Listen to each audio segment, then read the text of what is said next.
அணி திரள்வோம் இறை மக்களே, அன்பில் வாழ்வோம் ஓர் குலமாய். அனைத்தும் படைத்து அழைத்து காக்கும் அன்பு தெய்வம். நேர்மையாளரின் வாய் ஞானத்தை அறிவிக்கும், அவர்கள் நான் நீதி நெறி எடுத்துரைக்கும்.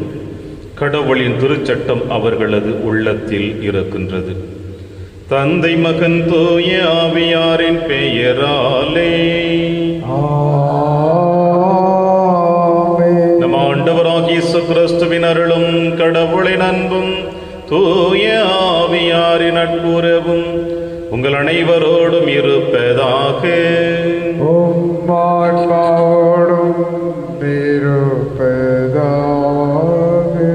கிறிஸ்து இயேசுவில் எனக்கு பிரியமான அன்பு சகோதர சகோதரிகளே, விதைக்கப்பட்ட விதையினுடைய நிலைமைகளை பற்றி இன்றைய நற்செய்தி வாசகத்தில் ஆண்டவர் இயேசு கிறிஸ்து தன் சீடர்களுக்கு விளக்கத்தை கொடுக்கின்றார். நாம் ஏற்கனவே இறை சாயலாக படைக்கப்பட்டதினால் நாம் அனைவருமே நல்ல விதைகள் தான், நல்ல நிலம்தான். ஆனால் காலப்போக்கிலே நாம் வளர்ந்து வருகின்ற தருணத்திலே அசுத்த ஆவிகளினாலும் தீயவனினாலும் சாத்தானின் மாய வலைகளினாலும் நம்முடைய நிலைமைகளை மாற்றிக்கொண்டு உலக இன்பங்களோடு நம்ம இணைத்துக் கொள்வதனால் நாம் களைகளாக மாற்றப்படுகிறோம். களைகள் என்பது நிரந்தரம் அல்ல, மாறாக களைகளை மாற்றக்கூடியவர் நம் ஆண்டவர் இயேசு கிறிஸ்து. நம் சிந்தனைகளை சீர்தூக்கி பார்த்து அவருடைய விருப்பத்திற்கு ஏற்றார் போல நம்மை மாற்றி அமைக்க அவர் விரும்புகிறார். ஆனால் அவருடைய விருப்பத்திற்கு நம்மை அவரோடு இணைத்து கொள்ளுகின்ற பொழுதுதான் இப்படிப்பட்ட மாற்றங்கள் கிடைக்கும். எனவேதான் இயேசு கிறிஸ்து தன்னுடைய இந்த நற்செய்தி வாசகத்தின் வழியாக இரண்டையும் வளருவிடுங்கள் என்று நிலக்கிழார் சொல்லுவதையும் நாம் காணுகின்றோம். களைகளும் வளருகின்றன, கோதுமைகளும் வளருகின்றன. இந்த வளர்ந்து வருகின்ற பொழுது நம்முடைய வாழ்க்கையை நாம் எப்படி தரம் பிரித்து இயேசுவோடு இணைந்து கொள்ள வேண்டும் என்பதுதான் இறைவனுடைய திருவிழம். எனவே இன்றைய நாளிலே தூய அந்தோனியாருடைய நவநாளை கொண்டாடி மகிழ்ந்து கொண்டிருக்கிற நாம் இவர் எந்த அளவுக்கு இறைவனோடு தன்னை ஈடுபடுத்தி கொண்டு இன்றும் இறைவனுடைய அருளிலும் ஆசிலும் வாழ்ந்து கொண்டு இன்று வரை அழியா நாவோடு இறைப்புகள் பாடிக்கொண்டிருக்கின்றாரோ, இந்த புனிதரை போல நாமும் நம்முடைய வாழ்க்கையில் வாழ இந்த திருப்பலியிலே வென்றாடுவோம். திருப்பலி ஒப்புக் கொடுக்க தகுதி பெறும் முரட்டுடைய பாவங்களை ஏற்று மனம் வருந்துவோம். இறைவனின் மன்னிப்பை பெறுவோம். எல்லாமல்ல இறைவனிடமும் சகோதர சகோதரிகளே, உங்களிடமும் நான் பாவியினை ஏற்றுக்கொள்கின்றேன். ஏனெனில் என் சிந்தனையாலும் சொல்லாலும் செயலாலும் கடமையில் தவறியதாலும் பாவங்கள் பல செய்தேன். என் பாவமே, என் பாவமே, என் பெரும் பாவமே. ஆகையால் எப்போதும் கன்னியான புனித மரியாவையும் வான தூதர் புனிதர் அனைவரையும் சகோதர சகோதரிகளே உங்களையும் நம் இறைவனாகிய ஆண்டவரிடம் எனக்காக வேண்டிக் கொள்ள மன்றாடுகின்றேன். எல்லாமல்ல இறைவன் நம்மை இதரக்கம் வைத்து நம் பாவங்களை மன்னித்து நம்மை நிலை வாழ்விற்கு அழைத்து செல்வாராக. ஆண்டவரே இரக்கமாயிரும். ஆண்டவரே இரக்கமாயிரும். கிறிஸ்துவே இரக்கமாயிரும். கிறிஸ்துவே இரக்கமாயிரும். ஆண்டவரே இரக்கமாயிரும். ஆண்டவரே இரக்கமாயிரும். மன்றாடுவோமாக. என்றென்றும் உள்ள எல்லாமல்ல இறைவா, புனித அந்தோனியாரை தலை சிறந்த போதகராகவும் எங்கள் தேவைகளில் பரிந்து பேசுவராக மக்களாக எங்களுக்கு வழங்கி நீரே. அதனால் அவரது உதவியால் நாங்கள் கிறிஸ்துவ வாழ்வின் நெறிகளை கடைபிடிக்கவும் எங்களுக்கு நேரிடும் இன்னல்களில் எல்லாம் உமது உதவியை கண்டுணரவும் செய்வீராக. உம்மோடும் தூய ஆவியாரின் ஒன்றைப்பில் இறைவனாய் என்றென்றும் வாழ்ந்து ஆட்சி செய்கிற எங்கள் ஆண்டவர் இயேசு கிறிஸ்து வழியாக உம்மை மன்றாடுகின்றோம்.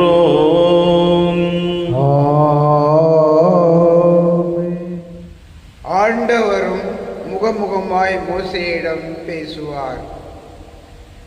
விடுதலை பயண நூலிலிருந்து வாசகம்.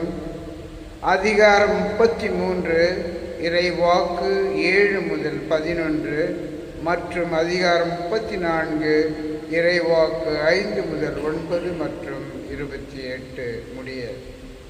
அந்நாள்களில் மோசே பாளையத்துக்கு வெளியே கூடாரத்தை தூக்கி செல்வதும் பாளையத்திற்கு வெகு தூரத்தில் கூடாரம் அடிப்பதும் வழக்கம். அதற்கு அவர் சந்திப்பு கூடாரம் என்று பெயரிட்டார். ஆண்டவரை தேடும் யாவரும் பாளையத்திற்கு வெளியே உள்ள சந்திப்பு கூடாரத்திற்கு செல்வர். மோசே கூடாரத்துக்கு செல்லும் போதெல்லாம் மக்கள் அனைவரும் அவரவர் கூடார நுழைவாயிலில் எழுந்து நின்று கொண்டு அவர் கூடாரத்தில் நுழையும் வரை அவரை பார்த்து கொண்டே இருப்பர். மோசே கூடாரத்தில் நுழைந்ததும் மேகத்தூண் இறங்கி வந்து கூடார நுழைவாயிலில் நின்று கொள்ளும். அப்போது கடவுள் மோசேயிடம் பேசுவார். கூடார நுழைவாயிலில் மேகத்தூண் நின்று கொண்டிருப்பதை மக்கள் அனைவரும் காண்பர். அப்போது அவரவர் கூடார நுழைவாயிலில் நின்று கொண்டே மக்கள் அனைவரும் வணங்கி தொழுவர். ஒருவன் தன் நண்பனிடம் பேசுவது போலவே ஆண்டவரும் முகமுகமாய் மோசேயிடம் பேசுவார். பின்னர் மோசே பாளையத்துக்கு திரும்புவார். இளைஞனும் நூனின் மகனுமான யோசுவா என்ற அவருடைய உதவியாளர் கூடாரத்தை விட்டு அகலாமல் இருப்பார். ஆண்டவர் மேகத்தூணில் இறங்கி வந்து அங்கே அவர் பக்கமாய் நின்று கொண்டு ஆண்டவர் என்ற பெயரை அறிவித்தார். அப்பொழுது ஆண்டவர் அவர் முன்னிலையில் கடந்து செல்கையில், ஆண்டவர் ஆண்டவர் இரக்கமும் பரிவும் உள்ள இறைவன், சினம் கொள்ள தயங்குபவர், பேரன்பு மிக்கவர், நம்பிக்கைக்கு உரியவர், 1000 தலைமுறைக்கும் பேரன்பு செய்பவர், கொடுமையையும் குற்றத்தையும் பாவத்தையும் மன்னிப்பவர், ஆயினும் தண்டனைக்கு தப்ப விடாமல் தந்தையரின் கொடுமையை பிள்ளைகள் மேலும் பிள்ளைகளின் பிள்ளைகள் மேலும் 3ஆம் 4ஆம் தலைமுறை வரை தண்டித்து தீர்ப்பவர் என அறிவித்தார். உடனே மோசே விரைந்து தரை மட்டும் தாழ்ந்து வணங்கி, என் தலைவரே, நான் உண்மையிலேயே உன் பார்வையில் தயை பெற்றவன் என்றால் இவர்கள் வணங்கா கழுத்துள்ள மக்கள் எனினும், என் தலைவரே, நீர் எங்களோடு வந்தருளும், எங்கள் கொடுமையையும் எங்கள் பாவத்தையும் மன்னித்து எங்களை உன் உரிமை சொத்தாக்கிக் கொள்ளும் என்றார். அவர் அங்கே 40 பகலும் 40 இரவும் ஆண்டவருடன் இருந்தார். அப்பொழுது அவர் அப்பம் உண்ணாமலும் தண்ணீர் பருகவும் இல்லை. உடன்படிக்கையின் வார்த்தைகளான 10 கட்டளைகளை அவர் பலகையின் மேல் எழுதினார். இது ஆண்டவர் வழங்கும் அருள்வாக்கு. இறைவனுக்கு நன்றி.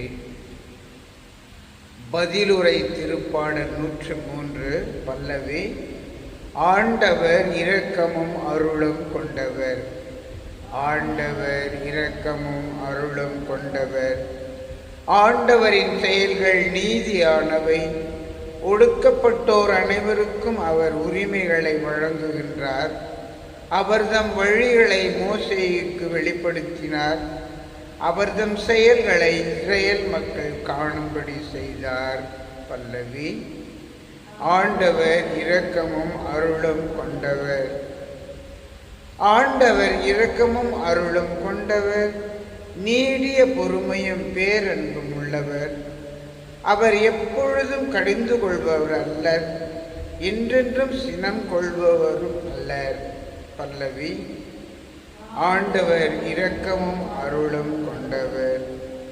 அவர் நம் பாவங்களுக்கு ஏற்ப நம்மை நடத்துவதில்லை, நம் குற்றங்களுக்கு ஏற்ப நம்மை தண்டிப்பதில்லை. அவர் தமக்கு அஞ்சுவோருக்கு காட்டும் பேரன்பு மண்ணினின்று விண்ணளவு போன்று உயர்ந்தது. பல்லவி. ஆண்டவர் இரக்கமும் அருளும் கொண்டவர். மேற்கினின்று கிழக்கு எத்தனை தொலைவில் உள்ளதோ அத்துணை தொலைவிற்கு நம் குற்றங்களை நம்மிடமிருந்து அவர் அகற்றுகின்றார்.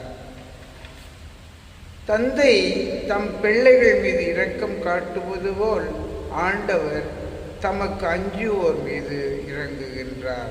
பல்லவி. ஆண்டவர் இரக்கமும் அருளும் கொண்டவர். வாழ்த்துளி. அல்லேலூயா, அல்லேலூயா.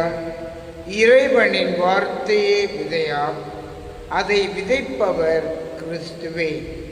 அவரை கண்டடைபவர் எல்லாம் என்றென்றும் நிலைத்திருப்பர். அல்லேலூயா. ஆண்டவர் உங்களோடு இருப்பாராக. ஆன்மாவோடும் இருப்பாராக. சுயமத்து எழுதிய பரிசுத்த நற்செய்தியிலிருந்து வாசகம். ஆண்டவரே, மாட்சி உமக்கே. இயேசு மக்கள் கூட்டத்தினரை அனுப்பிவிட்டு வீட்டுக்குள் வந்தார். அப்பொழுது அவருடைய சீடர்கள் அவர் அருகே வந்து, வயலில் தோன்றிய களைகள் பற்றிய உவமையை எங்களுக்கு விளக்கி கூறும் என்றனர். அதற்கு அவர் பின்வருமாறு கூறினார். நல்ல விதைகளை விதைப்பவர் மானிட மகன். வயல் இவ்வுலகம், நல்ல விதைகள் கடவுளின் ஆட்சிக்கு உட்பட்ட மக்கள். களைகள் தீயோனை சேர்ந்தவர்கள். அவற்றை விதைக்கும் பகைவன் அலகை. அறுவடை உலகின் முடிவு. அறுவடை செய்வோர் வானக தூதர். எவ்வாறு களைகளை பறித்து தீக்கிரையாக்குவார்களோ அவ்வாறே உலக முடிவிலும் நடக்கும். மானிட மகன் தம் வானதூதரை அனுப்புவார். அவர்கள் அவருடைய ஆட்சிக்கு தடையாக உள்ள அனைவரையும் நெறி கெட்டோரையும் ஒன்று சேர்ப்பார்கள். பின் அவர்களை தீச்சுளையில் தள்ளுவார்கள். அங்கே அழுகையும் அங்கலாய்ப்பும் இருக்கும். அப்பொழுது நேர்மையாளர் தம் தந்தையின் ஆட்சியில் கதிரவனைப் போல் ஒளி வீசுவார். கேட்க செவியுள்ளோர் கேட்கட்டும். ஆண்டவரின் அருள்வாக்கு. கிறிஸ்துவே, உமக்கு புகழ்.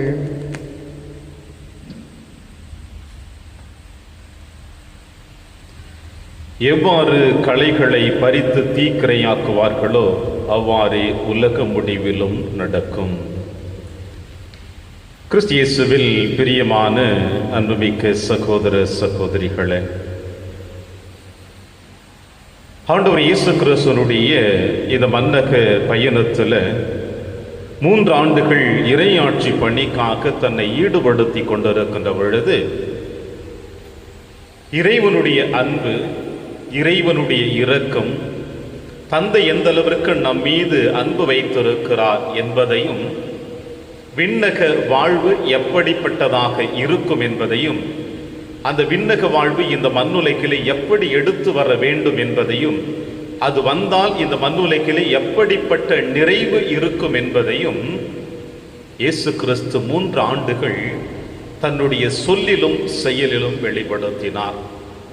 செயல் என்பது புதுமைகள், அவர்களை அரவணைப்பது, அவரை தேடி வந்த பிள்ளைகளுக்கு கரிசனையோடு தன்னுடைய பிரசன்னத்தை வெளிப்படுத்தி அவர்கள் நிறைவோடு தங்கள் இல்லம் சென்றது, முடமானவர்கள் நடக்க செய்யப்பட்டது, பார்வையற்றவர்கள் பார்வை பெற்றது, நோயோடு இருப்பவர்களுக்கு குணம் அளித்தது, இறந்து போனவர்களுக்கு உயிர் கொடுத்தது. இந்த எல்லா செயல்பாடுகளுமே ஒரு புதுமைகளாகவும் அவர்களுக்கு ஒரு தைரியத்தையும் தெம்பையும் மறுவாழ்வையும் கொடுத்து அவர்களை விண்ணக பயணிகளாக அழைத்து சென்றதை நாம் காண முடிகிறது. இது செயல்பாடுகளாக இருக்கின்ற பொழுது சொல் வார்த்தைகள் எப்படிப்பட்டதாக இறை பிரசன்னத்தை வெளிப்படுத்தியது. ஒவ்வொரு முறையும் தான் சந்திக்கின்ற ஒவ்வொரு பிள்ளைகளுக்கும் அவரவர்கள் வாழ்க்கை தரத்திற்கு ஏற்றார் போல அவர்கள் வாழ்ந்து கொண்டிருந்த அன்றாட அனுபவ ரீதியை பார்த்து அவர்களோடு தன்னை இணைத்து கொண்டு ஆண்டவர் இயேசு கிறிஸ்து அவர்கள் புரிந்து கொள்ளக்கூடிய அளவிற்கு, தெரிந்து கொள்ளக்கூடிய அளவிற்கு இயேசு உவமைகளின் வாயிலாக விண்ணரசை அந்த மக்களுக்கு வெளிப்படுத்துகிறார். இப்படி ஆண்டவர் இயேசு கிறிஸ்து விண்ணரசை பற்றி உவமைகளின் வாயிலாக வெளிப்படுத்தியதில் இதோ இந்த வாரத்தில் நீங்களும் நானும் வாசிக்க கேட்கின்ற நற்செய்தி வாசகங்கள், நிலத்தில் விதைக்கப்பட்ட விதை, நல்ல விதைகளை தானே நீங்கள் விதைத்தீர்கள் என்று பணியாளர்கள் நிலக்கிழாரிடம் கேட்பதாகவும், ஆனால் எப்படி களைகள் எழுந்தது என்பது அவர்களுக்கும் தெரியவில்லை, நிலக்கிழாருக்கும் தெரியவில்லை. மாறாக நல்ல கோதுமை செடிகளும் களைகளும் ஒன்றாக வளர்ந்து வருகிறது என்றும், அவை இரண்டும் தரம் பிரிக்க முடியாத அளவிற்கு ஒன்றோடு ஒன்று இணைந்து இருப்பதையும் நிலக்கீழார் கண்டு தன் பணியாளர்களுக்கு சொல்லுகின்ற வார்த்தை, இரண்டையும் வளர விடுங்கள் என்று சொல்லுகிறார். காரணம், நல்ல கோதுமை மணி பயிர்களும் களைகளும் ஒரே தரமாக இருப்பதை அவர் காணுகிறார். ஆனால் பணியாளர்கள் அதை சரியாக புரிந்து கொள்ள முடியாமல் இருப்பார்கள். எனவே கோதுமை செடிகளையும் அவர்கள் பிடுங்கிவிடக்கூடும் என்பதற்காக இரண்டையும் வளர விடுங்கள் என்று நிலக்கிழார் சொல்லுவதையும் இன்றைய நற்செய்தி வாசகத்தினுடைய முந்தைய பகுதியிலே நாம் வாசிக்க கேட்டோம். அவர் யாருக்கு போதித்தாரோ, யார் புரிந்து கொள்ளக்கூடிய மனநிலையில் இருந்தார்களோ அவர்கள் புரிந்து கொண்டார்கள். ஆனால் இயேசுவால் அழைக்கப்பட்ட சீடர்கள் அதிகமாக கடல் சார்ந்த பகுதியிலே வாழ்ந்து கொண்டிருக்கிறார்கள். கடலை பற்றியும், மீன்களை பற்றியும், மீன் வலைகளை பற்றியும், கடலின் இயற்கை சூழ்நிலைகளை பற்றியும் நன்கு அறிந்து வைத்தவர்கள்.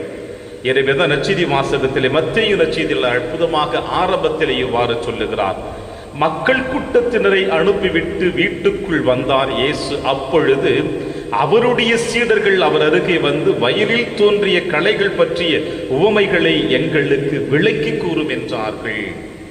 இங்கே சீடர்கள் அவர்கள் விவசாயிகள் அல்ல, மாறாக கடலை சார்ந்தவர்கள், கடலோடு தங்களுடைய வாழ்க்கையை கடந்து செல்லுகிறவர்கள்.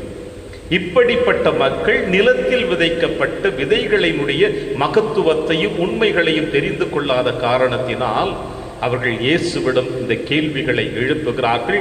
இயேசு அவர்களுக்கு அற்புதமாக விளக்கத்தை கொடுக்கிறார்.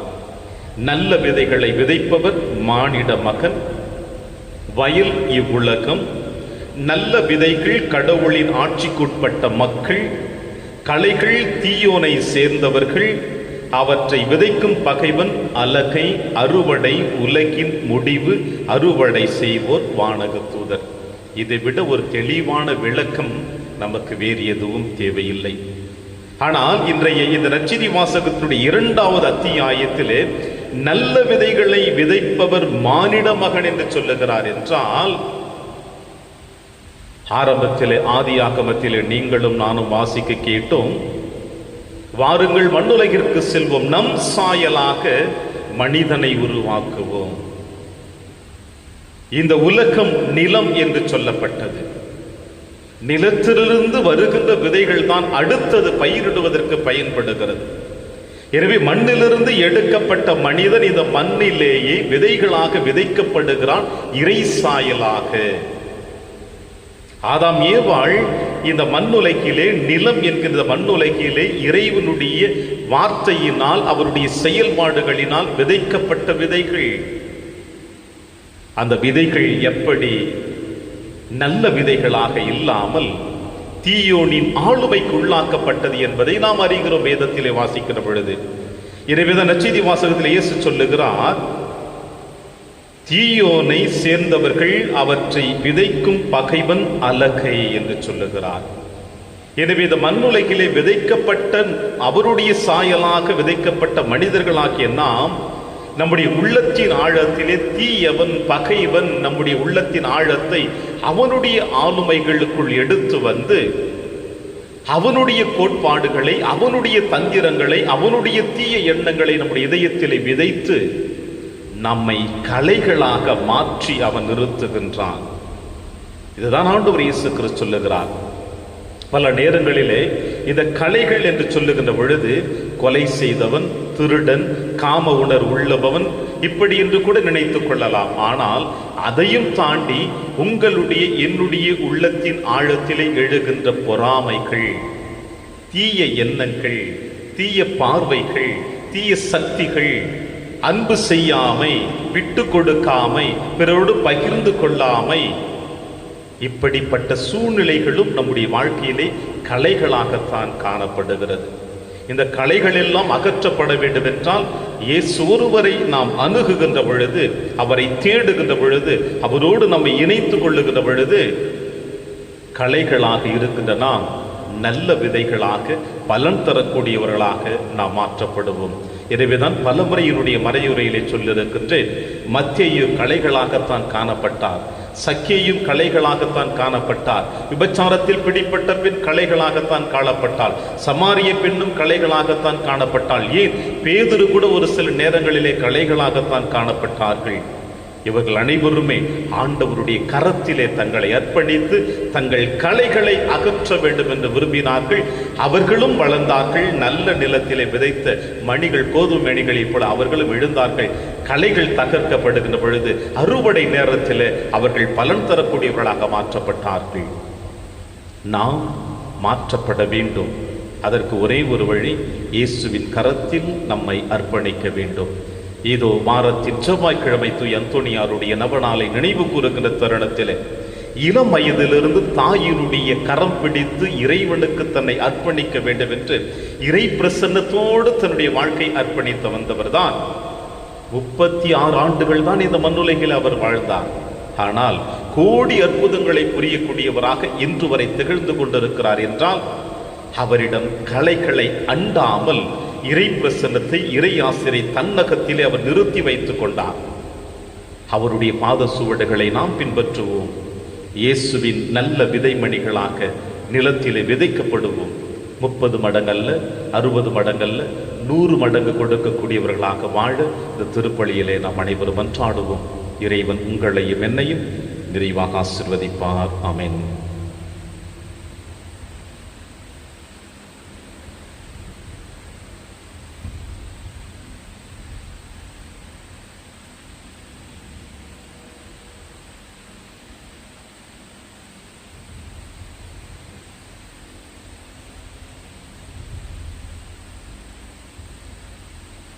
ஆண்டவரை அனைத்துலகின் நிறைவா நீர் வாழ்த்தப் பெறுவீராக. ஏனெனில் வல்லமையிலிருந்து நாங்கள் அப்பத்தை பெற்றுள்ளோம். நிலத்தின் விளைவு மனித உழைப்பின் பயணமானது அப்பத்தை உமக்கு கொடுக்கின்றோம். இது எங்களுக்கு வாழ்வளிக்கும் அப்பமாக மாறும். இறைவன் என்றென்றும் வாழ்த்து பெறுவாராக.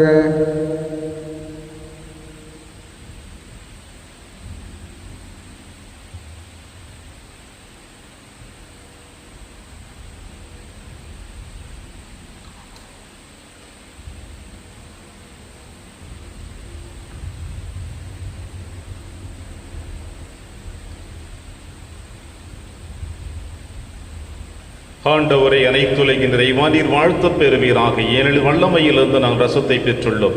திராட்சை செடிய மனித உழைப்பின் பயணமான ரசத்தை உமக்கு கொடுக்கின்றோம். இது எங்கள் ஆன்மீக பானமாக மாறும். இறைவன் என்றென்றும் வாழ்த்து பெறுவாராக.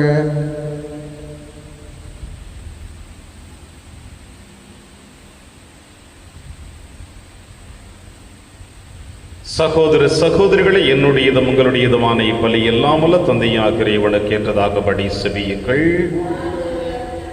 பேரின் புகழ்ச்சிக்காகவும் மாட்சிக்காகவும் நமது நன்மைக்காகவும் புனித திரு அவை அனைத்தின் நலனுக்காகவும் உமது கையிலிருந்து இப்பலியை ஏற்றுக்கொள்வாராக. இறைவா, புனித அந்தோணியாரின் நவநாளில் நாங்களும் கணிந்து செலுத்தும் இப்பலி உமக்கு உகந்ததாயிருப்பதாக. அவரது அறிவுரைப்படி எங்களையே முழுமையாக உமக்கு அளித்து உம்மை புகழ்ந்தேத்த செய்வீராக. எங்கள் ஆண்டவராகிய கிறிஸ்து வழியாக உம்மை மன்றாடுகின்றோம். ஆண்டவர்களோடு இருப்பாராக. ஆன்மாவோடும் இருப்பாராக. இதை எங்களை மேலே எழுப்புங்கள். ஆண்டவரிடம் எழுப்பி ஆண்டவருக்கு நன்றி கூறுவோம். அது தகுதியும் நீதியுமானது. ஆண்டவரை தூயவரான தந்தையை என்றும் உள்ள எல்லாம் வல்ல இறைவா, எங்கள் ஆண்டவராகிய கிறிஸ்து வழியாக என்னாலும் எவ்விடத்திலும் நாங்கள் உமக்கு நன்றி செலுத்துவது மெய்யாகவே தகுதியும் நீதியுமாகும், எங்கள் கடமையும் மீட்புக்குரிய செயலுமாகும். ஏனெனில் புனித அந்தோணியாருடைய நவநாளில் உமது திரு அவை மகிழ்ந்திருக்க செய்கின்றீர். அவருடைய இறைப்பற்றுமிக்க வாழ்க்கை நெறியின் எடுத்துக்காட்டால் அதற்கு வலுவூட்டுகின்றீர். அவருடைய படிப்பினையால் பயிற்றுவிக்கின்றீர். அவருடைய மன்றாட்டால் பாதுகாத்து வருகின்றீர்.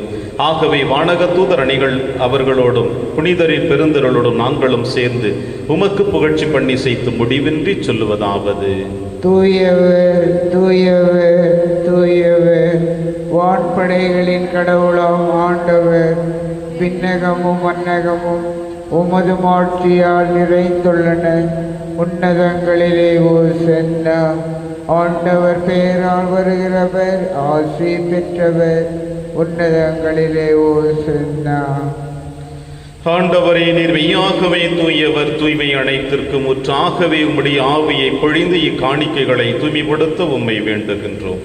இவ்வாறு எங்கள் ஆண்டவர் இயேசு கிறிஸ்துவின் உடலும் இரத்தமுமாக எங்களுக்கு இவை மாறுவனவாக. அவர் பாடுபட உளம் கணிந்து தம்மை கையளித்த போது அப்பத்தை எடுத்து நன்றி செலுத்தி அதை பிட்டு தம் சீடருக்கு அளித்து அவர் கூறியதாவது, அனைவரும் இதிலிருந்து பெற்று உண்ணுங்கள், ஏனெனில் இது உங்களுக்காக கையளிக்கப்படும் என் உடல்.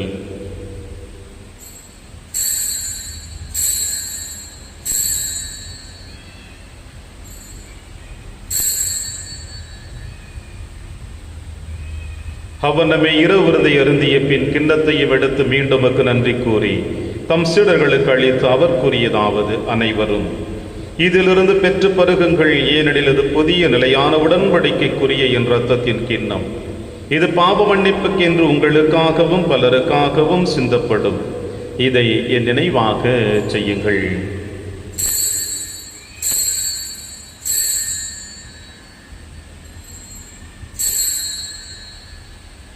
நம்பிக்கையின் மறைபொருள். ஆண்டவரே, நீர் வருவளவும் உமது இறப்பினை அறிக்கையிடுகின்றோம், உமது உயிர்ப்பினையும் எடுத்துரைக்கின்றோம். ஆகவே ஆண்டவரே, நாங்கள் கிறிஸ்துவின் இறப்பினையும் உயிர்ப்பினையும் நினைவு கூர்ந்து வாழ்வு தரும் அப்பத்தையும் மீட்பளிக்கும் கிண்ணத்தையும் உமக்கு கொடுக்கின்றோம். உம் திருமண நமக்கு ஊழிய புரிய தகுந்தவர்கள் என எங்களை ஏற்றுக்கொண்டீர். எனவே உமக்கு நன்றி செலுத்துகின்றோம். மேலும் கிறிஸ்துவின் உடலிலும் இரத்தத்திலும் பங்கு கொள்ளும் எங்களை தூய ஆவியார் ஒன்று சேர்க்க வேண்டும் என உம்மை தாழ்மையுடன் மன்றாடுகின்றோம். ஆண்டவரே, உலகெங்கும் பரவி இருக்கும் திரு அவை நினைவு கூர்ந்தருளும். எங்கள் திருத்தந்தை பிரான்சிஸ், எங்கள் ஆயர் ஆண்டனி சுவாமி, எல்லா திருநிலையினராக அனைவருடன் திரு அவை அன்பில் நிறைவு பெற செய்தருளும். மேலும் உயிர்த்தெழும் எதிர்நோக்குடன் துயில் கொள்ளும் எங்கள் சகோதர சகோதரிகளையும் இறந்தோர் அனைவரையும் இரக்கத்துடன் நினைவு கொண்டு திருமகோளில் ஏற்றருளும். எங்கள் அனைவர் மீதும் இரக்கமாயிரும்.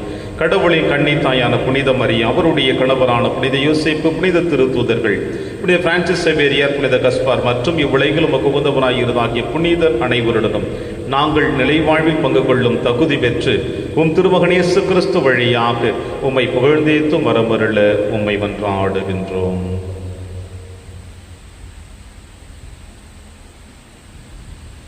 இவர் வழியாக இவரோடு இவரில் எல்லாம் அல்ல இறைவனாகிய தந்தையே, தூய ஆவியாரின் ஒன்றைப்பில் எல்லா புகழும் ஆட்சியும் என்றென்றும் உமக்கு உரியதே.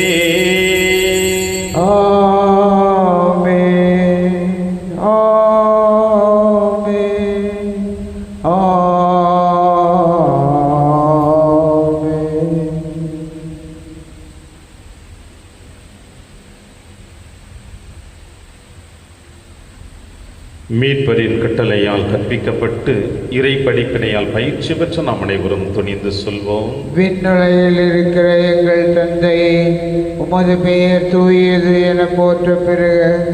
உமது ஆட்சி வருக. உமது திருவுளம் விண்ணுலகில் நிறைவேறுவது போல மண்ணுலகிலும் நிறைவேறுக. எங்கள் அன்றாட உணவை இன்று எங்களுக்கு தாரும். எங்களுக்கு எதிராக குற்றம் செய்வோரை நாங்கள் மன்னிப்பது போல எங்கள் குற்றங்களை மன்னியும். எங்களை சோதனைக்கு உட்படுத்தாதேயும், தீமையிலிருந்து எங்களை விடுவித்தருளும். ஆண்டவரே, தீமை அனைத்திலும் இருந்து எங்களை விடுவித்து எங்கள் வாழ்நாளில் அமைதியை கனிவுடன் அருளும் மன்றாடுகிறோம். உமது இரக்கத்தின் உதவியால் நாங்கள் பாவத்திலிருந்து எப்பொழுது விடுதலை பெற்று யாதொரு கலக்கமும் என்று நலமாயிருப்போமாக. நாங்கள் எதிர்நோக்கி இருக்கும் பேரின்பத்திற்காகவும் எம் மீட்பராகிய இயேசு கிறிஸ்து வருகைக்காகவும் காத்திருக்கின்றோம். ஏனெனில் ஆட்சியும் வல்லமையும் ஆட்சியும் என்றென்றும் உமது. ஆண்டவர் இயேசு கிறிஸ்துவை அமைதியை உங்களுக்கு விட்டுச் செல்கிறேன், அமைதியை உங்களுக்கு அளிக்கிறேன் என்றும் திருத்தூதர்களுக்கு வழிந்தீரேன். எங்கள் பாவங்களை பாராமல் திரு அவையின் நம்பிக்கையை கண்ணோக்கி உமது திருவுளத்திற்கு ஏற்பதற்கு அமைதியை முற்றும் அளித்தொள்வீராக. என்று வாழ்ந்து ஆட்சி செய்கின்றவர் நீரே. ஆண்டவருடைய அமைதி உங்கள் அனைவரோடும் என்றும் இருப்பதாக. ஒருவருக்கொருவர் உறவின் வாழ்த்தை அறிவித்து மகிழ்வோம். சமாதானம். உலகின் பாவங்களை போக்கும் இறைவனின் செம்மறியே, எங்கள் மேல் இரக்கமாயிரும். உலகின் பாவங்களை போக்கும் இறைவனின் செம்மறியே, எங்கள் மேல் இரக்கமாயிரும். உலகின் பாவங்களை போக்கும் இறைவனின் செம்மறியே, எங்களுக்கு அமைதியை அளித்தருளும். இதோ இறைவனின் செம்மறி, இவரே நம் அனைவரின் பாவங்களை போக்குகின்றவர். செம்மறியின் விருந்திற்கு அழைக்க பெற்ற நாம் அனைவரும் பேறு பெற்றோர். ஆண்டவரே, நீர் என் இல்லத்தில் எழுந்தருள நான் தகுதியற்றவன். ஆனால் ஒரு வார்த்தை மட்டும் சொல்லியருளும், எனது ஆன்மா நலம் அடையும். கிறிஸ்துவின் திருவிடலும் திருத்துணை காத்து நமக்கு நிலையான வாழ்வளிப்பதாக. ஆமென்.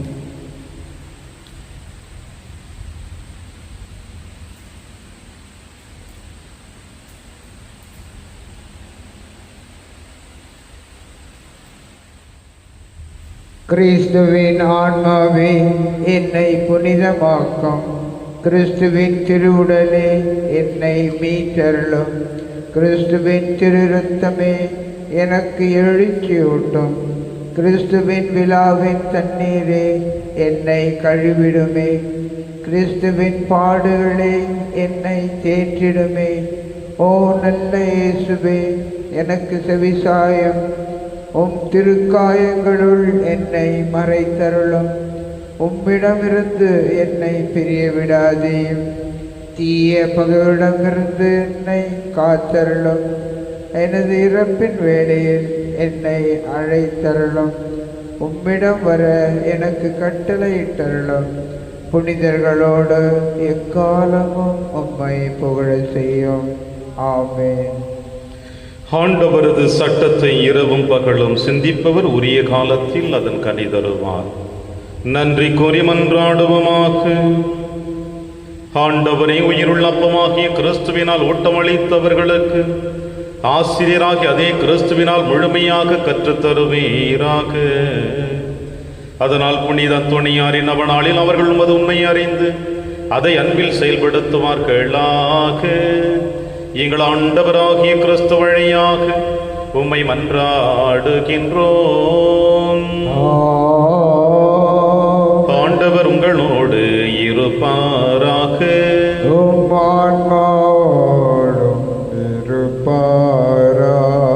எல்லாம் வல்ல இறைவன் தந்தை மகன் தூயாவியார் உங்கள் அனைவரையும் நிறைவாக ஆசீர்வதிப்பாராக. சென்று வாழுங்கள், திருப்பலி நிறைவேறிற்று.